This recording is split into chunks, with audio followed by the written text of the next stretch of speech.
Few writers have influenced comics like Chris Claremont. His legendary 16-year X-Men run transformed superhero storytelling with classics like the Dark Phoenix Saga and Days of Future Past. Beyond the Mutants, he left his mark on Iron Fist and wrote an unforgettable Marvel team-up featuring the Saturday Night Live Not Ready for Primetime players, and created some rare gems that remain collector favorites. We explored the market value of some of his key works and the legacy that changed the industry. He didn't just write X-Men, he redefined them, making them one of the most iconic and the best-selling comic book in history. This is Creator Spotlight, Chris Claremont.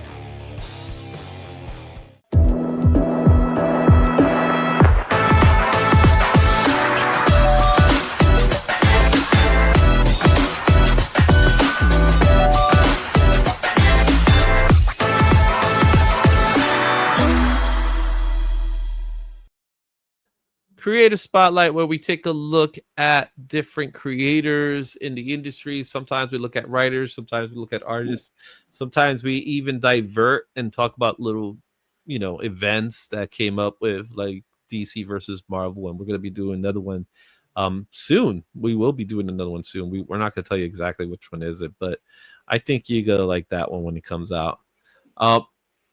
When you think of the X-Men, Chris Claremont should be the name that comes on the top of that list, even more so than Stan Lee. What's your take on Chris Claremont before we go into the bio? Yeah, I mean, I've got lots to say about Chris Claremont, but I guess to start it off, like this is one of those formative times when I was reading comic books, like at the very beginning, like I was reading this as it was coming out, this run of X-Men, and I loved it. I just thought the stories were great. Everything they say about his character development is spot on.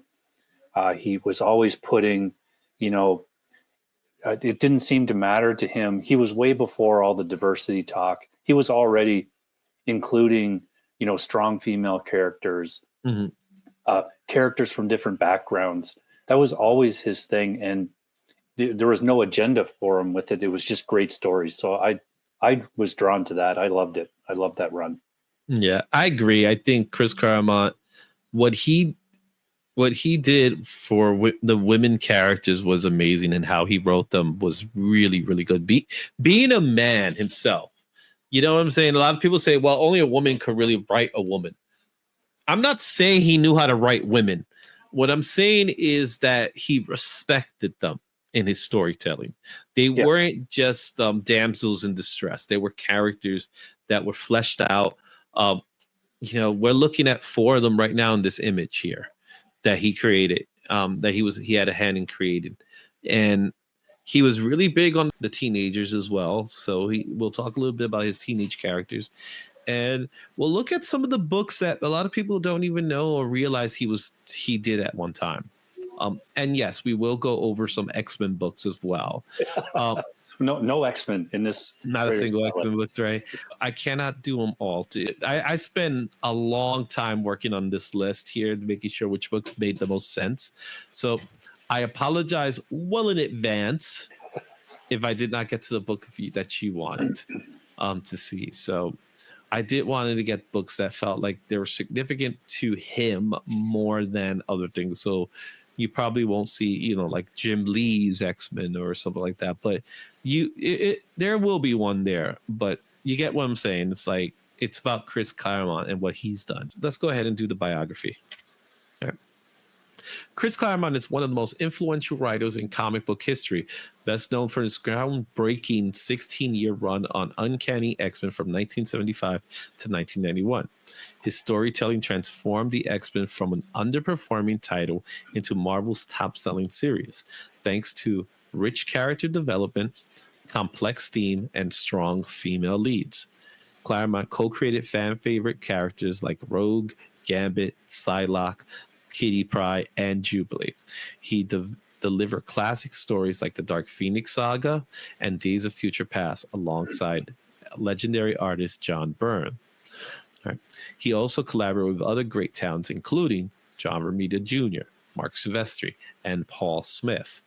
His work on X-Men #1 in 1991 with Jim Lee set a Guinness World Record for comic book sales, cementing his legacy in comics. I think his legacy was cemented long before that. Yeah. Beyond Marvel, Claremont has written novels and had a brief stint at DC Comics before returning to write more X-Men stories at Marvel. If you want to learn more about Chris Claremont, just visit his website. Yes, chrisclaremont.com. He also has Instagram, which is Chris Clear Mountain. So go check that out if you ever get a chance to. All right, let's take a look at his first work. A lot of people didn't know that one. I didn't. Yeah, the very first thing that Chris Claremont ever was a part of was in X-Men 59 that came out in 1969 for Marvel Comics. High sale of this book was at $36,000 and a 9.8, and that was in August of 2022. Oh, wow. Yeah, the last sale of this book was $40 at no grade, and that was on March 8th. Currently, the raws are going for $49 for very good, while 9.4s are going for $6.99 on average. On the census, there's currently 820 comics. Now, what makes this book interesting is that this is Chris Claremont's first unofficial work in comics. And what that means is that he was a ghost plotter. A ghost plotter is a person that assists in creating the story, but they themselves do not get credit. The person that gets credit is the proper writer. So they might have a hand in like proofreading or some level of editing or something like that. And it is interesting to note that the book that started it all for him was the book that he would become famous for. Yeah. Which is kind of cool. And they bring him in as like essentially an intern and say, yeah, we need you to polish this up, kid. Well, yeah, pretty much. And, during that time, and I've had conversations with Chris before, he would say, I was a gopher. Go for this, go for that, go for that. So during this time, he was at the Marvel Studios and he would help out in any way he can. X-Men 59 was his first real hand touching a comic book and being part of a comic book process, even though he himself didn't get credit for it. So very cool. That's a good one. All right, let's take a look at our next book. That's Incredible Hulk 148. This book came out in 1972 from Marvel Comics. The high sale of this book is $264 and 9.4, and that was in August of 2022. The last sale of this book was $6 at a no grade. The raws are going for $9, very good, while graded copies you could find at $129 and 9.4. There's currently 140 comics in the census, and this is the first credited work as a plotting assistant for Chris Claremont. So if you look at the credits of this book, there is a nod to Chris Claremont. It's kind of cheeky, but this is known as his first credited work. Even though he himself is not really writing, he's also serving as a plotting assistant. I love it. I just think it's awesome, and those would be good questions to ask him, right? Like what exactly did he do on this one, and even the other one, to find out maybe there's a panel that he wrote or some part of it that he wrote, or maybe he just made sure their pencils were sharp. Who knows? Who's to say? Only he knows now, I guess. Yeah. All right, so there you have it. Our next book here is Daredevil 102. This book came out in 1973 from Marvel Comics. High sale of this book's at $264 and 9.4. That was also in August of 2022. Last sale of this book was $6 at no grade. And the raws goes for $9, very good, while graded copies go for $129 and 9.4. There's currently 171 comics in the census, and this is the first credited work for Chris Claremont, and he is noted as the writer. Again, I say this every week. I'll be looking for this book on Wednesday. It just amazes me that for the first credited author work from someone that has such a history, that you could get it for $20. It is interesting that it's Daredevil that it gets his first writing stint, and he's doing it against Stiltman out of all people. Daredevil versus Stiltman. Yeah. Oh yeah, Black Widow's just there too. Yeah, So cool stuff. I love it. Right. Here's a really good one, and this is Tales of the Zombie #2. This book came out in 1973. This is not a traditional comic. This is actually a magazine format, and it's a Marvel company called Curtis Magazine. So Marvel, back in the 70s, they would do these horror magazines as well. And you could see Marvel. They, it was just a sister company, not a sister company. It was an imprint of Marvel, and he did work on this book. The high sale of this book is at $8.50 at a 9.8, and that was in November of 2018. Last sale of this book was $13 at a fine. Raws are going for $41 at a very fine, while graded copies are going for $2.50 at a 9.4. As of right now, there's 62 books in the census. So Chris Claremont wrote a text article called Voodoo. What's it all about, Alfred? I know, right? And this features Brother Voodoo's preview, which predates his first appearance in Strange Tales 169. Another thing worth noting is that this book has been seen in the actress Welker White in Goodfellas. So this book was featured in Goodfellas, a Martin Scorsese movie. And if anybody knows anything about Martin Scorsese in comics, he doesn't necessarily respect comics. So it's interesting. Just say that. I don't know. I knew nothing about this book. It would be really fun to find out the history of that and to actually see a physical copy. So I'll have to. I don't imagine it's very common to find this book anywhere. Yeah, you probably find this more like a convention or something like that. Cool. It's just one of those cool things, Yeah, for sure. Let's take a look. Let's take a look at our next book. X-Men 94. Now we're going to get to the X-Men. 1975 from Marvel Comics. The high sale of this book was $66,000 at 9.8. That was in April of 2022. Last sale of this book was $740 at 8.0. The raws are going for $346. Very good. While graded copies run for about $761 at an 8.0. There's 10,778 copies in the CGC census. This features the first team appearance of X-Men and the first appearance of Dragonfly. And it begins Chris Claremont's 16-year consecutive run with the title, ending at 279, which in turns he went to X-Men proper. Well, not X-Men proper. You get my point. It also features a new X-Men story following the 5 years of reprints. Would you believe that this book went through 5 years of reprints? Yeah. Well, so I can't remember. I think it's issue. I don't want to say for sure, but there was a long stretch where the X-Men just weren't doing well. They didn't really know what to do. So they didn't want to cancel it per se. So they just reprinted all the issues before. And if you bought 93 and you were like, oh man, I'm done with this reprint shenanigans, then all of a sudden this one came out. I mean, just amazing. I love it. Well, it came out obviously right after Giant Size X-Men, so it wasn't like you didn't know. But to think, I don't know how comics were back then at this time. The fact that they're holding on to this book, the reprints, makes no sense to me. The book goes through a channel of reprints where I can't think of any other books that did that. If you guys did, let me know either in the comments or in the chat. I want to know what other books went through a long run of reprints before we have the back, because I can't think of anything else. X-Men seems to be the only book that did that. Yeah. And I think we talked about this book before, and I think we both are kind of on the same page with the cover art. I'm not a huge fan of this cover art. There's just weird stuff going on there, but this is a book that I'm missing 94 to 100, and so I'm on the hunt for it because I have to take my own advice when I look at the census count and just relax, keep the brow clear and not do anything crazy expenditure wise on this, and just find one. Yeah, I agree. Okay.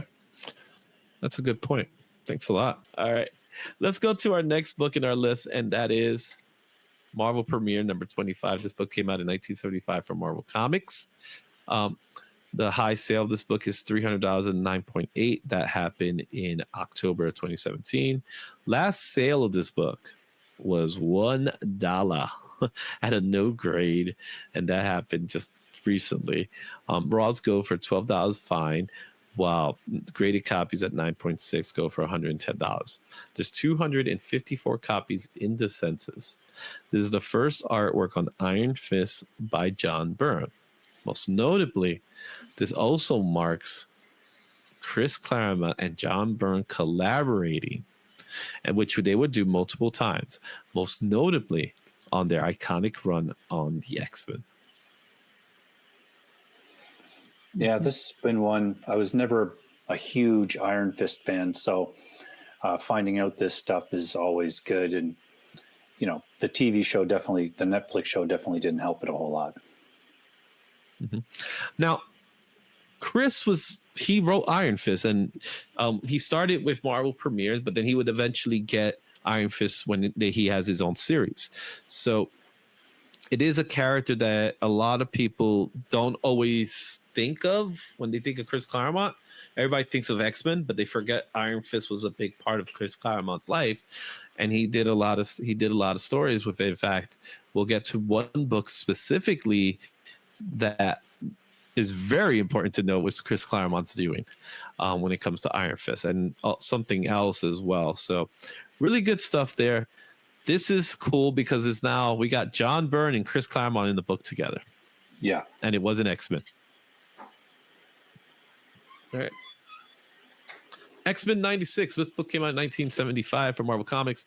High sale of this book was $4,080 at a 9.8, and that was in January 2024. Last sale of this book was $88 at 8.0. The raws are going for $77 fine, while the graded copies are going for $313. There's currently 3,472 copies in the census, and this features the first appearance of Moira McTaggart. However, it also features Wolverine's Berserker Rage, and it's the first time he's done it. So we're starting to see storytelling, like character development. Yeah. And again, another very busy cover as well. Mm-hmm. Now, when I looked this information up, it did say in the key significance the first appearance of Moira McTaggart, who is a mutant, and I said, nah, I'm not adding that. And Moira McTaggart was never intended to be a mutant. And Jonathan Hickman, I don't hate him for it, but yeah, she should just stay where she was. You know what I mean? Yeah, I wasn't a huge fan of that. Like I found a lot of that whole storyline a little bit convoluted. So it was definitely layered. Yeah. You know, but what are your thoughts on him coming up with the Berserker Rage? I agree with you. I just think that, he kind of hit the ground running and clearly, had a plan that was out into the future. Like, I don't think he's just, every month going, oh, I'm going to do this now. I think he kind of knew where things were going to kind of go and just did some things with the characters that weren't done before. And, and that's one of them. It's just a great little, I just love it. Awesome.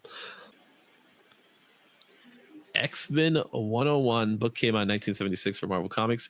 High sale of this book is $13,249. That was in May of 2021. Last sale of this book was $375 at a 7.5. Raws are going for $345 fine, while 8.5s go for $533. There's currently 8,829 copies in the census, and this features the debut of Jean Grey's new powers and reborn as the Phoenix.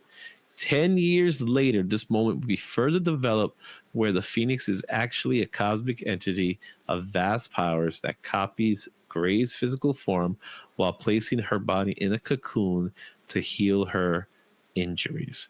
This also is the first full appearance of Black Tom Cassidy.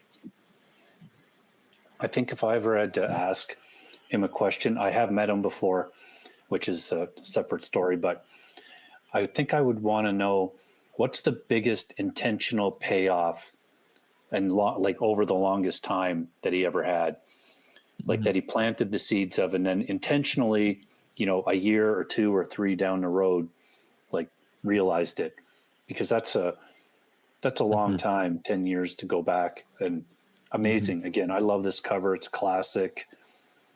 Just great. This is definitely one of the books that I want to have one day. Yeah. I will own this book one day. That's my plan. I have it. It's been pressed, it's been cleaned, it's ready to go. It's just awaiting being packed up and sent to CGC. Awesome. So he created the Phoenix, and obviously there's a story behind it. We're going to get to the story behind it. What was really cool about the Phoenix Saga in general was that it wasn't wrapped up in 6 issues. You know what I mean? Yeah. It had progression. It was built to be epic, and it was storytelling at its finest. It was like, okay, we're gonna get to this point here. We're definitely going to come back to this story soon, but we're gonna just leave it be as it is. And you're gonna see little things that are gonna happen here and there. So, you know, so with Jean Grey, I know there was a lot of controversy about her return, right? What's going to happen? And I know that Chris and John Byrne didn't agree on a lot of things, to the point, because one of the things that Chris wrote in a very Marvel style, you know, where he'll plot the story, give it to the artist generates what they get from that, and then he comes back and he does the scripting. But in the case of John Byrne would want to throw his own little storytelling, and Chris didn't always agree with what John was doing, and to the point that they got into arguments and John left to go do something else. John Byrne's a tough character to deal with anyway, but you know, and I'm not siding with either or on the story, but it was one of those situations with this story in general that was very challenging, because when we get to the Dark Phoenix Saga, and then obviously will be the demise of the Phoenix story, was supposed to be permanent, and it wasn't. Yeah, and it really didn't take a long time before it come back. Yeah, I totally agree with what you said there, in that, you know, this is in that seemingly lost time of comic book writing where writers took their time and developed a story that was not going to be told in 6 issues, and we get the basically the sitcom story that's done in 20 minutes every few weeks, and they reboot it to a number 1. You know, this was well thought out, planned out, and then structured, and, you know, bits of information were given. It was just a whole nother level. I would love to see him take on another run, and just to see if they would let him actually do this. Well, they've had stories where they let him do it, because there's a what if story that he wrote, where what if Jean Grey didn't die. There's also the untold story as well. That's part of it. So he had moments where he was allowed to let go. I think he's beyond that now. It's like, what's happened. And in the character of Jean Grey, she's been killed and brought back to life probably more than any other character in comics now. You know what I mean? It's like she's never truly dead anymore. Jim Shooter had his hand on the subject too. So I agree with that too. All right. Let's go to our next one, and that is Captain Britain #1. This came out in 1976 from Marvel Comics, UK, in fact. And the high sale of this book is $5,163 at a 9.8, and that was December of 2021. Last sale of this book was $151 at a very fine Raws are going for $151 at a very fine, while 9.8s are going for $1,105 on average. There's currently 1,159 copies in the census. This is the first appearance of Captain America, first appearance of Roma, the debut of the Sword of Might, and most important, Captain Britain's mask is included inside of the issue as a bonus item. This is a really good example of a comic book that when sent to CGC, if it doesn't have a mask, it might get the qualified label. I mean, just look at this cover. Somebody was clearly worried that this book was not going to sell. It's got the Fantastic Four. Well, if you don't like them, it's got Nick Fury. If you don't like him, it's got S.H.I.E.L.D. And you know what? It's Captain Britain. It's a new character. It's an origin character. Hey, and you know what? We're going to throw you in a mask too. Don't forget, it's full color. Oh, yeah, I forgot. And it's in full color. So this is not a traditional comic. So the size of the pages are different. Notice the price. It's 10 pence. So it is a UK edition. So this book was not released in the United States. We won't get his first appearance until Marvel Team Up. Several, like maybe a year or two later or something like that. But Chris Claremont co-created Captain Britain. I thought that was interesting. In full color. And yeah, it is graded as a magazine when it's done. So that's a nice little tidbit there. All right, let's go to our next book, and that is Marvel Team Up Annual #1. This came out in 1976 for Marvel Comics. High sale of this book is $1,598 at 9.8. That was in May 2022. Last sale of this book was $11 at no grade. The raws are going for $25, while 9.2s go for $140. There are 696 copies in the census right now. This is the first team up of Spider-Man and the new X-Men team. And it's the first meeting of Wolverine and Spider-Man. It's also the second appearance of Jean Grey as the Phoenix. Wow. And look at the price of that, even in a 9.2. That, to me, is a steal. Mm-hmm. I mean, for all of that, like that was one of my favorite parts of the Secret Wars book is Spider-Man when he met up with the X-Men right in whatever issue it was. I love that little fight they had. It was awesome. So I'll be looking for this book for sure.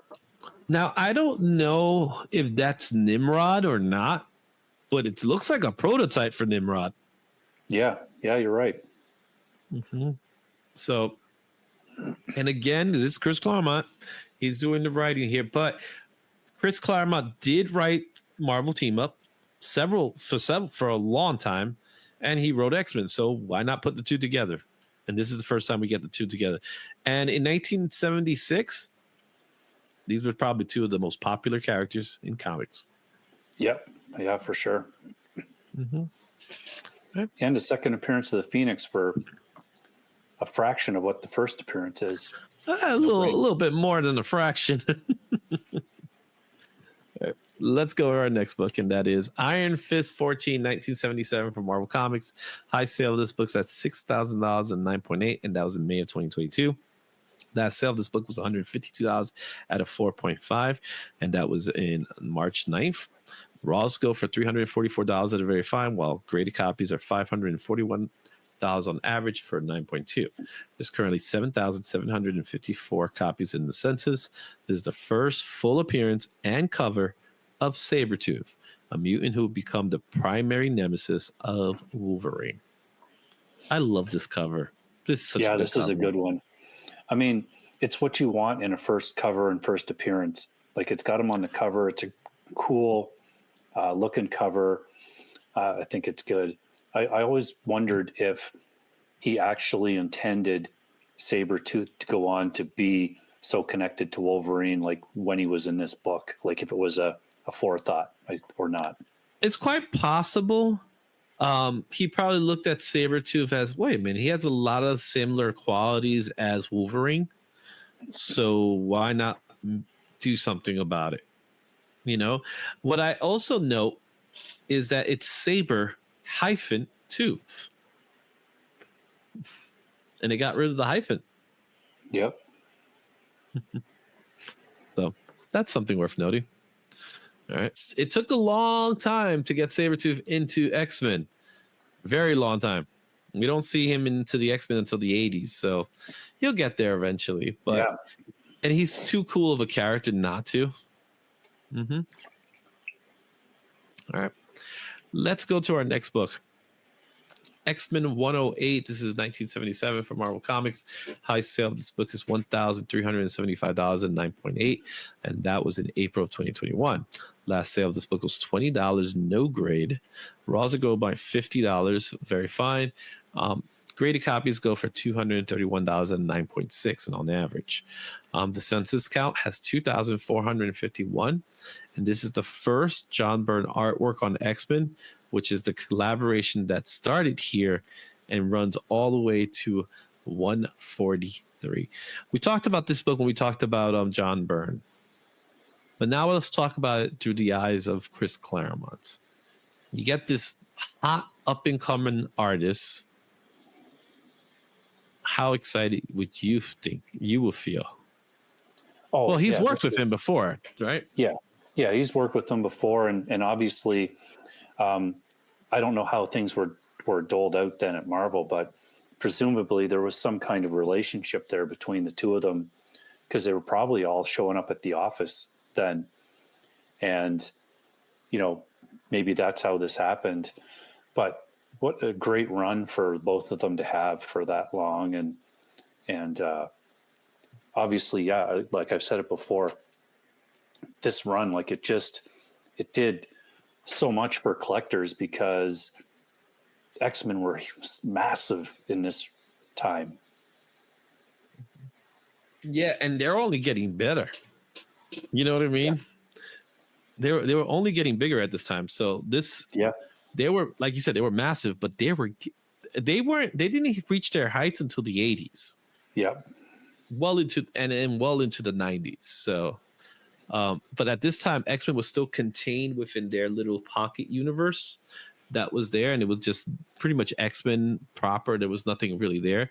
Notice, and I haven't showed you this before, but notice that the title says X-Men, because that was the name of the book when back then it was called X-Men. We'll get to Uncanny afterwards. Yeah.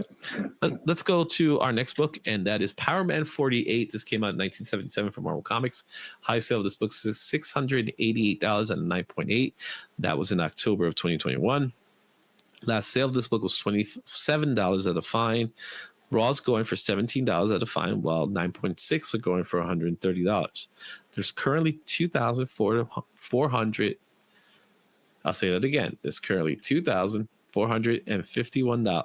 You hear me? He said dollars. I can't. There are currently 2,451 copies in the census. This is the first team up of Power Man and Iron Fist.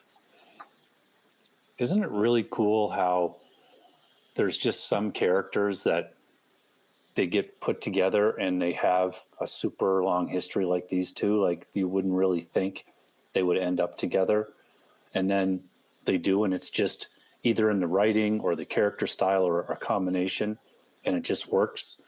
Like, even in the TV show, it was fun when they both kind of, because I was always wondering, well, what's going to happen when he punches him? I know, right? These two they're like the perfect pair. It's like that Lethal Weapon pairing. Yeah. Riggs and Murdoch. It's kind of like that with them too. They both share an affinity to yellow. That's important, right? Yeah. And they're both street level characters, but they also have superpowers in some way. So it's a good dynamic, and Chris was responsible for putting them together. Yeah. Again, awesome. Let's go to our next book, and that is Marvel Team Up 74. This book came out in 1978 from Marvel Comics. High sale of this book's at $313 at 9.8. That was October of 2022. Last sale of this book was $6 at a good, and Raws are going for $14 very at fine, while 9.8s are going for $185 on average. Currently, there's 193 copies in the census. Significance is that this features the characters from the TV show Saturday Night Live. Now, before you say anything, Chris Claremont has a great story of how this happened.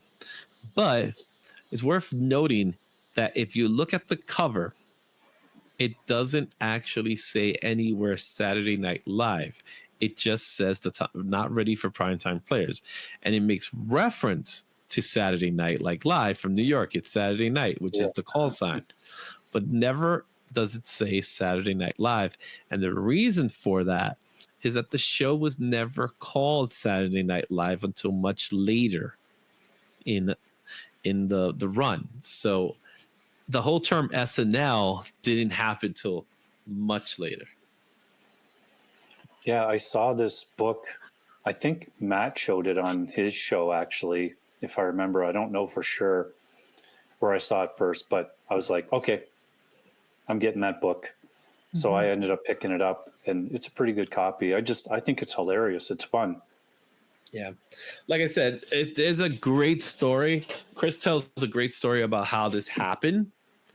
A lot of it has to do with John Belushi and how much John Belushi loved Spider-Man specifically. So, but there is a great story about how they got together, which hopefully one day I'll share that with you guys.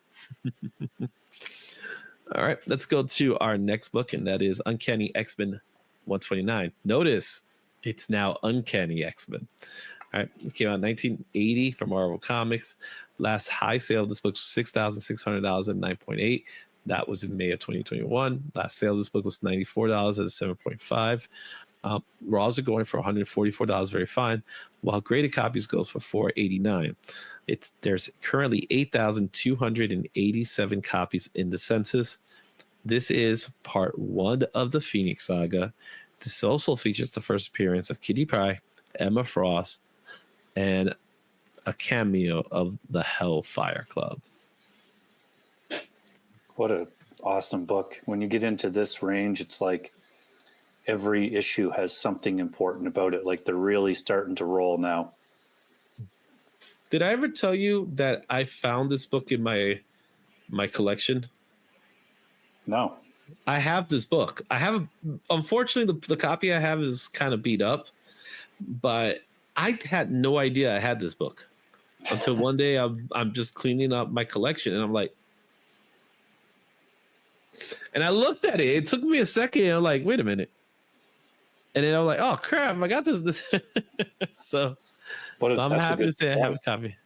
Yeah, it has there's a part of it's ripped off in the back. I think it's in the back cover. So it's a very low grade copy, but it's like, oh wow, I got this book. Cool. So to go right into part 9 of Uncanny X-Men 137, 1980. A high sale of this book was $7,945. That was at a 9.9, and that was in March of 2022. High sale of this book was $115 at a 9.6. Raws are going for $49, very fine, while the 9.6 are going for $119.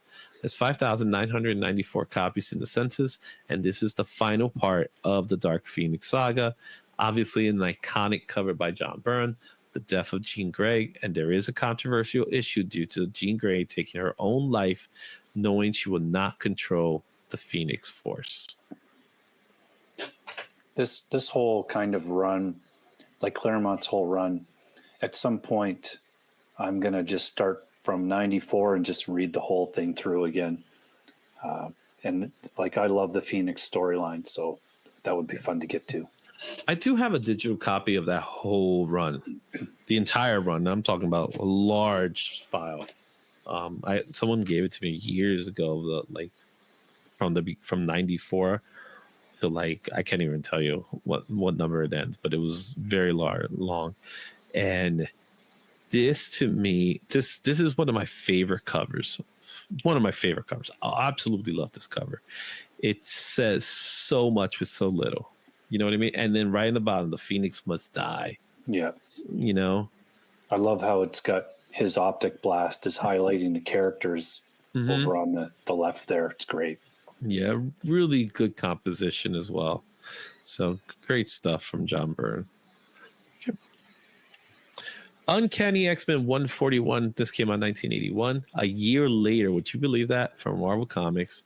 High sale of this book is $1,950 and 9.8. That happened in April of 2021. Last sale of this book was $69 at Very Good. Raws are going for $86 at Very 5, while 9.6 are going for $277.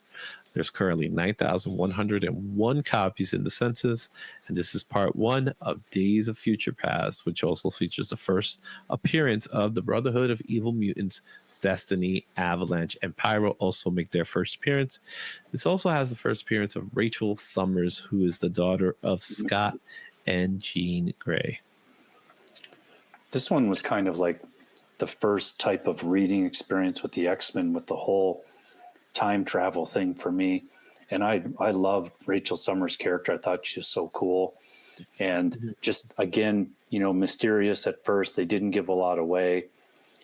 She was hunting mutants at first, and they got into that a little bit later. And yeah, I have just these 2 issues, I believe, in a trade. Then I read it probably once a year. Yeah, and wasn't this supposed to have been like a filler story that they created? I'm not sure, but possibly, yeah. Yeah, because it's only 2 issues, where the Dark Phoenix is 9 parts. They managed to tell us a great story in 2 issues. Yeah. And a story that has weight as well, because we still feel the effects of the Days of Future Past to today. So that's how much weight this story has. And that cover gets homage a lot. Oh, yeah. Yeah. Good stuff. Moving on to Avengers Annual number 10. This came out in 1981 from Marvel Comics. High sale of this book is $2,509.8. That was in March of 2021. Last sale of this book was $86,009.0. Raws are going for $62, very fine, while graded copies go for $226. The census count has this book as 11,631 copies. This is the first appearance of Rogue. There's also the first cover appearance of Mystique. And it's the one and only appearance of a girl named Maddie Pry, who is not Madeline Pride. In fact, if you go to I think it's Go Collect. I'm not sure. It says first appearance of Madeline Pry, but it's not the same character. Yeah.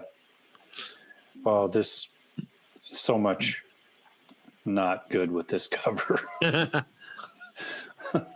It is a very loud cover. And to be, like, we talked about the Sabretooth cover, but for this to be Mystique's first cover is kind of a bummer, really. It's Mystique's first cover. You kind of see like a silhouette of Rogue, that's her first cover. So, and it's Avengers. It's a king size annual. Yeah. But it's an important book. It is. Yep. So, made the list. Moving on to Wolverine number 1 in 1982 from Marvel Comics. This book is $27,000 at a 10.0. That's it exists. And that was in June of 2024. Last sale of this book was $130 at a near mint. Raws are going for $134 near mint, while 9.8s are going for $540. There's currently 30,536 copies in the census. This features the first solo title of Wolverine. It's a limited series, and it's also Frank Miller's work. Has a cameo of Unico, who becomes a love interest for Wolverine. And it's the first time he used the phrase, "I'm the best there is at what I do. And what I do is not nice." Yeah. So. Oh, that's classic. And, awesome art. I've read this a whole bunch of times too. I have a trade of it. I recently bought the 4 original issues. again, with the storytelling, you always know it's good. Like I can remember this story and like the build up to it. And, I just thought it was really fun to read and still is. Yeah. Wolverine is one of those characters. He was the most popular X-Men at the time. So they figured, let's give him a limited series and see what happens. And years later, look at how many copies are in the census. Yeah. There's a lot in the census. Our next books are graphic novels. We're going to look at two of them, starting with Marvel graphic novel number 4, The New Mutants, that came out in 1982 from Marvel Comics. The highest sale of this book is $1,250 at 9.8, and that was in May of 2021. Last sale of this book was $25 at a fine, and the raws are going for $27 fine, and 9.8s are going for $643. There's 1,852 copies in the census, and this features the first team appearance of the New Mutants, Cannibal, Psyche, Wolfsbane, Suspot, Karma, who would later be called Danny Moonsart, and, Danny Moonsart later becomes Mirage, as the first appearance of White Rook, which is a member of the Hellfire Club. This is a very underrated book, in my opinion. Mm-hmm. I picked this up recently, and I think I read it again. I thought it was a really good read. The story was good. Has all of their origins, all of their first appearance, except for Karma. She appears first in a Fantastic Four book, I believe. And it was just a fun read. I love this book. It looks good. That's good all around. Yeah. The New Mutants, during the time that I was, started collecting, I was not a big fan of the New Mutants. They were kind of like the B-less X-Men, right? That's how I felt. But it was also an opportunity because the X-Men is based off of school, right? School of the Gifted Youngsters, but yet the X-Men themselves are not youngsters. So it didn't make much sense at the time. But now it's like, okay, so what we got to do is we got to make it useful, and that's where the New Mutants come in. New Mutants are the students, which I thought was a cool idea. Yeah, again, the writing part of it's so good because you take that notion of they're at a school. Well, what do we have at school? Well, we've got kids, and we're going to have some mutant kids that we can develop and show and test them. See which ones I like and which ones the audience likes, and then bring them into the X-Men. And it just gave them so many opportunities. It was a great idea. Yeah, and I think this was the start of the expansion of the X-Men and the mutant society in the Marvel universe. So that's kind of like it started here. And then the next book that we're going to look at is iconic as well. It's what Chris Claremont says is the most personal story to him. And that is Marvel graphic novel number 5, which is the story of God Loves, Man Kills.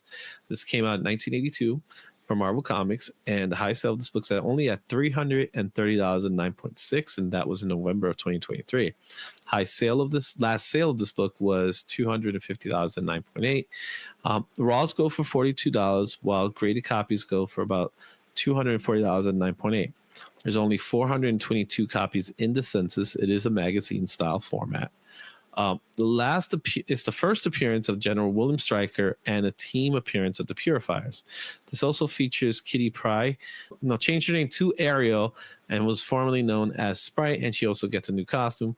Kitty Pryde just keeps getting new names all the time, but that's why we just call it Kitty Pryde. But more importantly, this story is probably the most important X-Men story out of all of them. Like, we could say, say what you want to say about Dark Phoenix Saga, say what you want to say about Days of Future Past. And yes, those are very important stories. This may be the most important story because this is the story that makes the X-Men relevant. And more importantly, relevant to reality. Yeah. And this is one that I actually have to revisit again because I have not read it in a long time. Mm-hmm. But again, it's one of those ones that you read it and, there's parts that, are very important, like you said. And the whole Kitty Pryde thing, I just think, again, that's an example of his writing. He was constantly tweaking it and coming up with something different and giving it a try. And that type of thing doesn't happen that much anymore. Yeah, I personally like Shadowcat. That's my best one. That's my favorite. Yeah, agreed. Yeah. All right. Next book is New Mutants 26. This book came out in 1985 from Marvel Comics. High sale of this book is at $335 at 9.8, which was April of 2017. Last sale of this book was $7 at a no grade. Raws go for $19, very fine. $104 for a 9.8, and there's currently 2,149 copies in the census. This features the first appearance of Legion, the son of Professor X. Great character. I love the TV show. I thought it was really good. This, and again, the New Mutants, this was a fun era in their story because it's still early on. You've got Magic appeared just a few issues before this. Then you've got Legion here. Yeah, I just thought, and it's a fun character. Take Professor X and like, how can we do something crazy? Yeah, Legion to me was such a great character who is responsible for the Age of Apocalypse. Let's not forget that part. And like you said, it just made sense that Professor X, who his mutant ability is being able to read people's mind, births a son who has multiple personalities. Yeah. How coincidental is that? Yeah. And again, we talked about it a lot, but the writing, like there was a plan with that, that this just isn't like Marvel saying, hey, we need a new character.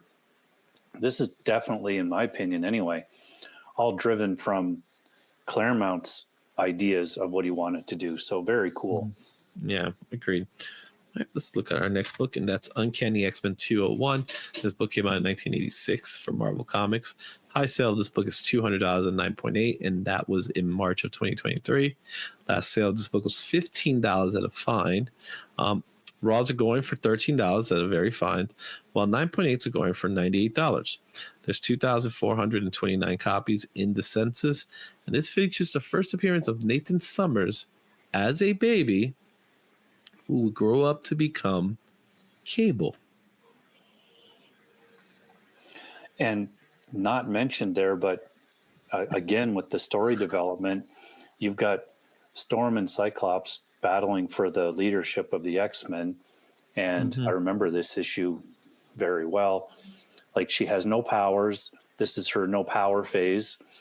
And, it was kind of written in a way like, oh, well, this isn't even going to be fair. Cyclops going against Storm, and spoiler, like, she won. Yeah. It's good storytelling, and I like that it's a foreshadow of things to come. I don't think Chris knew about Cable in that way, but there is a story to be told about the baby in the future, going into the future, which was after Chris Claremont. However, Cable will end up becoming one of the biggest characters of the 90s. And I remember when they were talking about the origins of Cable, this book was a big spec book at one time. Huge spec book. To find out, that this is his actual first appearance in the weird way. So cool stuff there. Love this book. Yeah. I think I have like 3 copies of it. Love this book. All right. We have Uncanny X-Men 212. This book came out in 1986 from Marvel Comics. High sale of this book is $459 and 9.8. That was in July of 2024. Last sale of this book was $5 and no grade. Book goes for $11 fine, while 9.8s go for $352. There's 2,939 copies in the census, and this is the first recorded battle of Wolverine versus Sabretooth. And, obviously awesome classic cover. And this is kind of where the whole Sabretooth thing, where he's, I think, switches and becomes a way more important character in the X-Men world. Yeah. Yeah. I think I find this book being so undervalued with its importance because of the rich history of Sabretooth and Wolverine, that why their first meaning is not more important. In fact, their Wolverine, the Wolverine cover, I don't remember the number off the top of my head, is 7, 8, or 9, one of those two numbers, seems to have more value than this one. Yeah. So I don't get it. Very strange. Mm-hmm. Uncanny X-Men 244, 1989, Marvel Comics. This book had a high sale of $3,120 at 9.9. That was January of this year. Last sale of this book was $19 at no grade. Raws are going for about $23 near mint, while graded copies go for $178. There's currently 7,029 copies in the census. And yes, this features the first appearance of Jubilee, a Chinese-American teenager with the ability to emit fireworks from her fingers. Oh, you got to know, I love Jubilee. Yeah, of course. So you have this book, obviously. Oh, I have several copies. Yeah. I will eventually have to get a 9.8 one day. Yeah, and that's not even a bad price, really. $178 for a 9.8 of this. This cover, like, it's too bad she's not on the cover as well. I usually like his Silvestri's art style, which I'm 90% sure that's who this is. Yes. And, this one to me, like, I don't know, there's something about it that it's not doing it for me, but I do usually like his art. It's a funny cover. It's a very odd cover. Almost, as crazy as it sounds, it looks comedic. I don't know why, because they look like they're scared when they shouldn't. Yeah, you're right. That's. I think you put your finger on it there. It comes across as like not as serious as what it would be with dudes standing there with automatic rifles. Yeah, ready to take them down. Mm-hmm. But it's like one of those situations where, like, oh, we're gonna kick your ass. You just don't know it yet. So they're being sarcastic here. Mm-hmm. You know what I mean? So I don't know, but it is an iconic book. It's a book that, it's, if you're an X-Men fan, you got to have it. If you're a Jubilee fan, it's a must have. Yeah. Okay. Let's go to our next book, and that's X-Men Annual 14. This book came out in 1990 from Marvel Comics. This book had a high sale of $10,250 at 9.9 in May of 2021. However, the last sale of this book was $25, no grade. $44 on near mint is the Raws, what the Raws going for, and $149 is 9.8. There's currently 7,594 copies in the census. First appearance of Gambit, which is a debatable first appearance. However, he shows up in 15 panels. Talk to me. Why do people don't consider this to be the first appearance of Gambit? Well, I can tell you exactly why. Is because of a timing error and a delay of this book. So the other one, X-Men 266, actually came out before this one due to that timing error. And that's really what's caused all the debate about this, because the other one actually was out first. And this one came out after, but has all those panels. So, yeah. So it's not really a cameo, is it? No. Mm-hmm. Speaking of which, Uncanny X-Men 266. This book sold for $26,351 at 9.9 on April of 2021. Last sale of this book is $230 at 9.6. The near mint goes for $158. 9.8 goes for $529 at a 9.8. There's currently 26,575 copies. This features the first appearance in a cover for Gambit.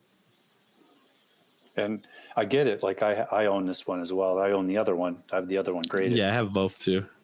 What always makes me laugh is that this cover is cited as being like so awesome, and it's a good cover, except for like when you start to really hone in on his costume there's some weird stuff happening. So I had a conversation with Andy Kubert, who did this cover, and he was not, as he puts it, because I told him, I straight up told him, I wish I had it recorded. I said, was there something off with the cover? Because he looks like he's wearing the thong. Yeah. And so what it really was, it was a coloring error. But more importantly, it was a coloring error on Andy's part, where he wasn't able to identify. Because if you look at the corner box, it's very clear that the pants are supposed to be black with that little design in the side. Yeah. So, it's a creation of Jim Lee, which why Jim Lee didn't get a cover, I don't know. But I guess who's to say, right? What's the story about?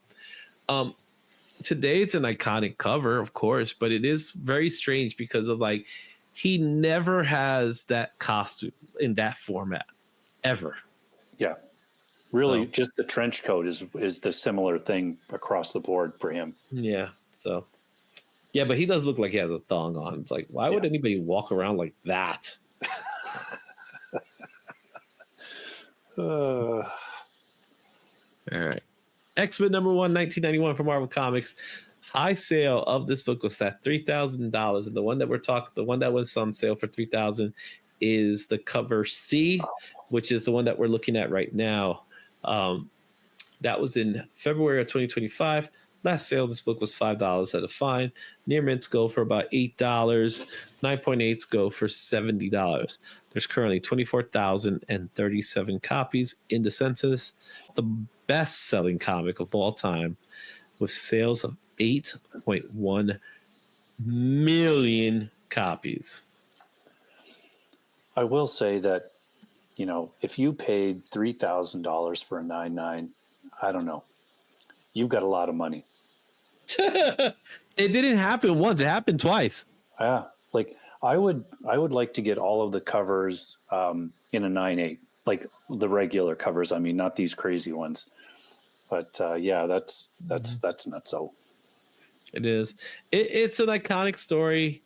It's a comic book. It has, obviously, if you don't have a copy, you should have a copy. They're easily obtainable. There's 8 million copies out there. Come on. Yeah, there's lots. Get your copies. All right. Now let's move away from X-Men just for a little while to Aliens Predator, the deadliest of species at #1. This came out at #1. The deadliest species #1. This came out in 1993 for Dark Horse Comics. A high sale of this book was at $100 at 9.8, and that was in January 2025. Last sale of this book was $5 at a very fine, which is also the fair market value for the Raws. $100 for a 9.8. There's currently 122 copies in the census. Now, keep in mind, there is also a variant silver foil ash can edition that was limited to 1,000 copies, and it goes for approximately $1,000. What I like to note is Chris Claremont writing Aliens and Predator. This is a really good series too. I own this series. Has some really cool covers. The story is good.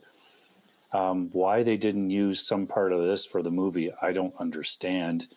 But if you can find this, I would definitely pick this up. I don't know if it's in a trade. I'm sure it is somewhere. Yeah, I'm sure it is. But it's a really fun read. And again, great storytelling in it.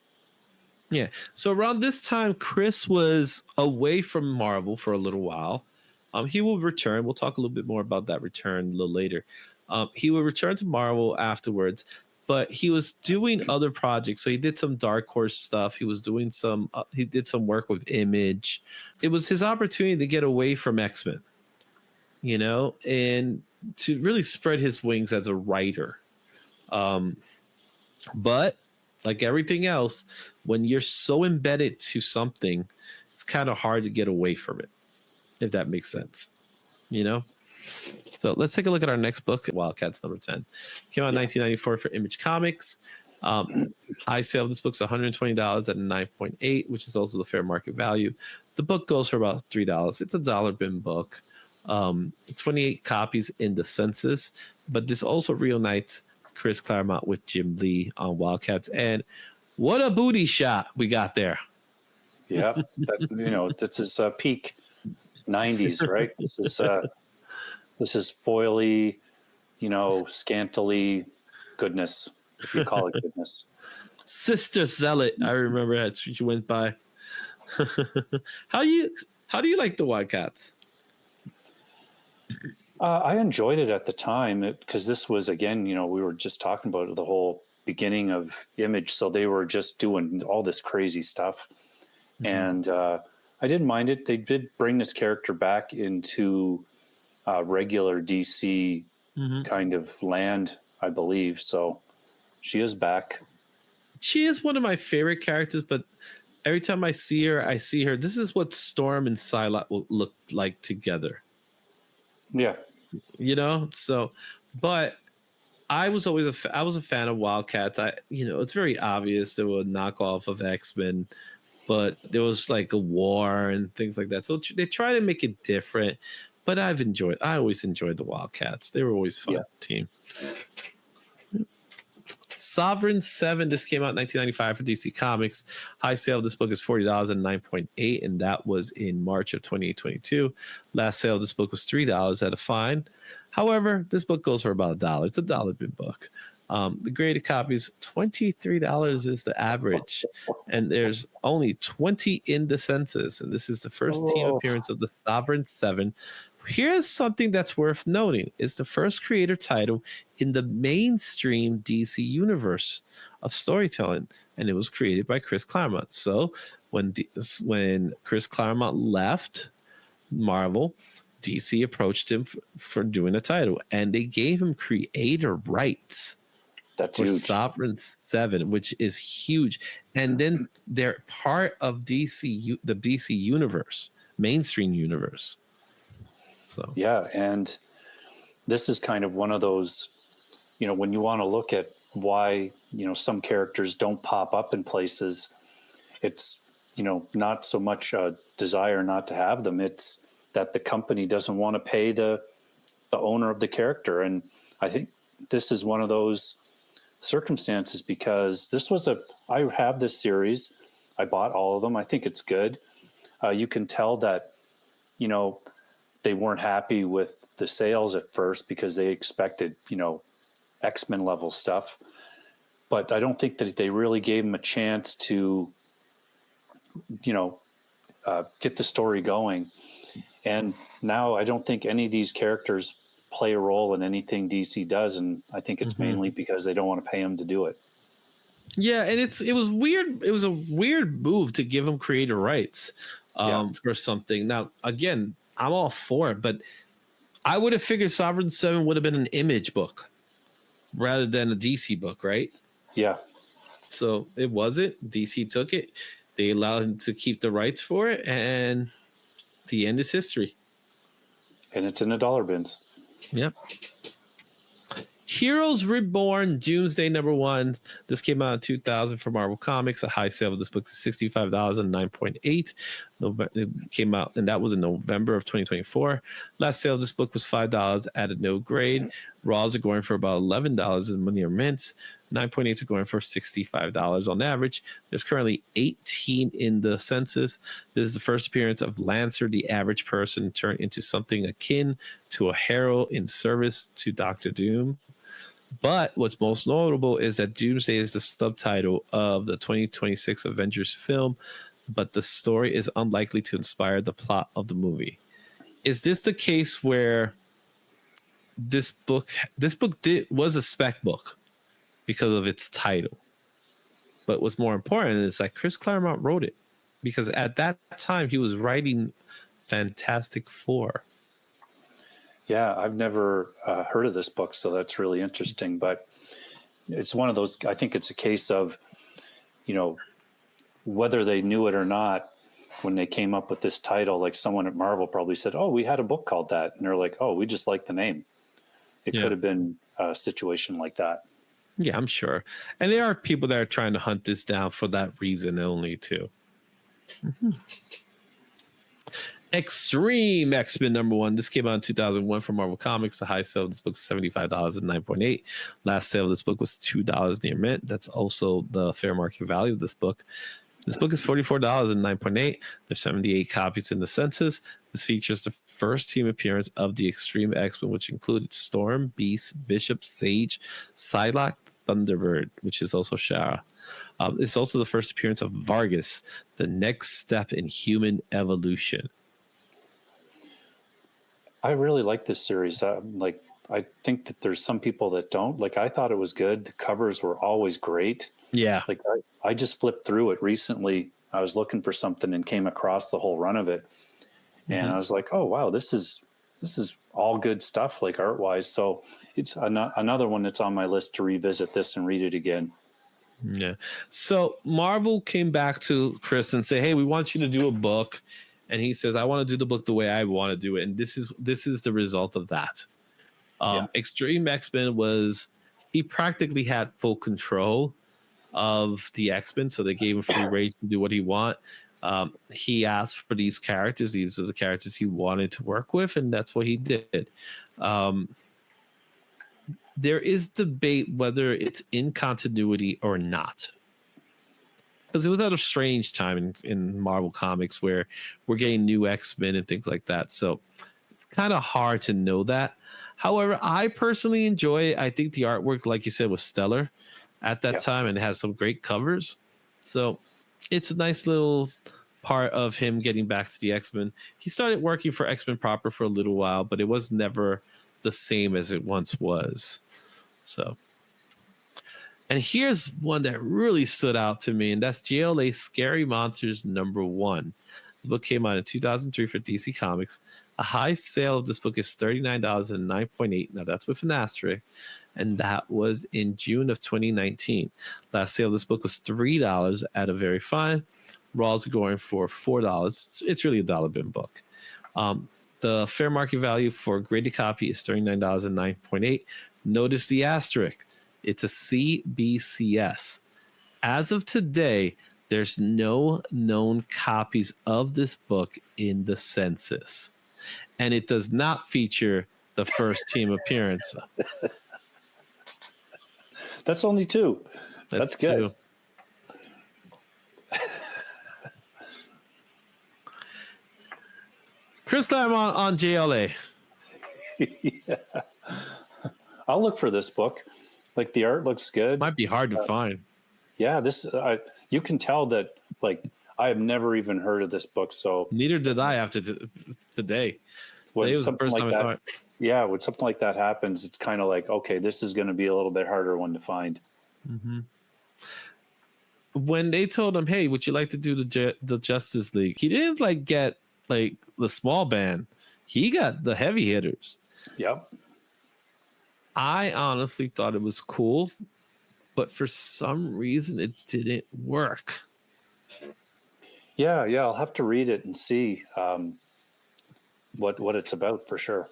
Yeah.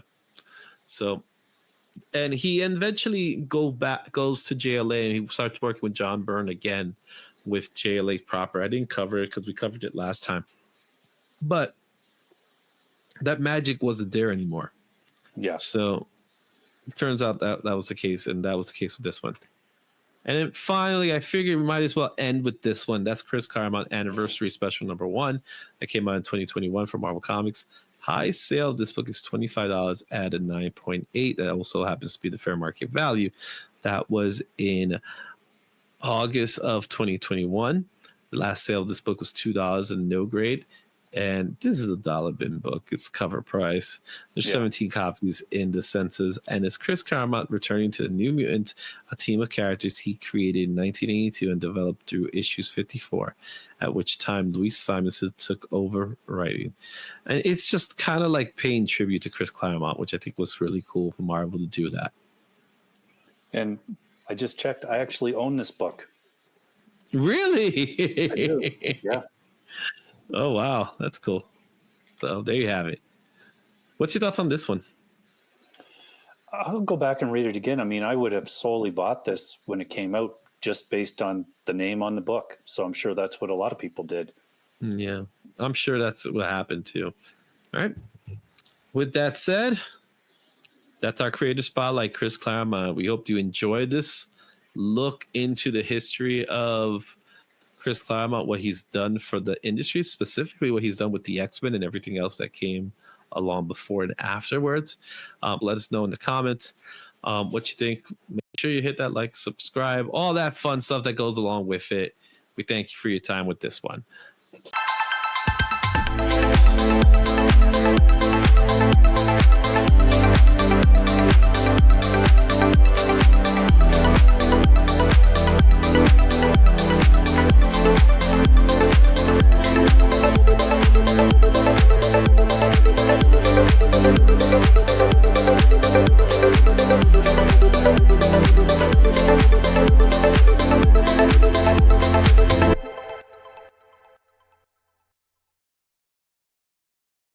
Thanks for watching.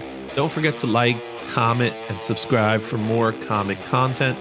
Check out these other videos for even more insight, and I'll see you at the next one. Excelsior.